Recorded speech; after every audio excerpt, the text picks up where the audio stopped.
ప్రపంచ చిత్రపటంలో హైదరాబాద్కు ఉన్న స్థానం చాలా ప్రత్యేకమైనది. ఇక్కడి బిర్యానీ అయినా ముత్యాలైనా ప్రపంచ ప్రఖ్యాతి చెందాయి. అభివృద్ధిలోనూ మార్కెట్కు అనుగుణంగా భాగ్యనగరం దూసుకెళ్తోంది. ఇదంతా మీకు తెలియనిది కాదు. అసలు విషయం కూడా ఇక్కడే ఉంది. డెవలప్మెంట్లో అంత ముందుకెళ్తున్నామని మనం అనుకుంటున్నా అసలు పూర్తి భిన్నంగా ఉంది.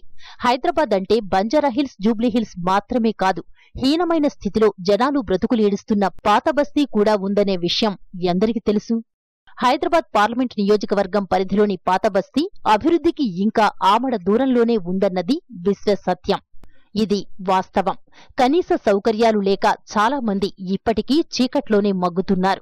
3 తరాలుగా ఎంఐఎం వరుసగా గెలుస్తుండటమే వారి పాలిట శాపంగా మారింది.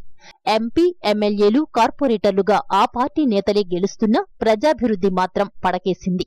ఈ పార్లమెంటు నియోజకవర్గంలో మున్సిపల్ నియోజకవర్గంగా కనీసం ఒక్క ఆరోగ్య కేంద్రమైనటువంటి డిస్పెన్సరీ లేదు, లేదా మొత్తం నియోజకవర్గానికి సంబంధించిన ప్రభుత్వ ఆసుపత్రులు లేవు, ప్రసూతి ఆసుపత్రులు లేవు.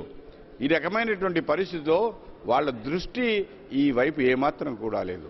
వాళ్ళు వైద్య సౌకర్యాలు మెరుగుపరచాలని చెప్పి మున్సిపల్ నియోజకవర్గం వారిగా కానీ, అసెంబ్లీ నియోజకవర్గం వారిగా కానీ, పార్లమెంటు నియోజకవర్గం వారిగా కానీ ఎలాంటి రిప్రజెంటేషన్స్ కేంద్ర రాష్ట్ర ప్రభుత్వాలు వాళ్ళు చేసిన పాపన పోతే వాళ్ళు చేస్తున్నటువంటి పనులు ఏంటంటే మైనారిటీలను మతం పేరు మీద రెచ్చగొట్టి వారి ఓట్లు వేసుకుంటున్నారు.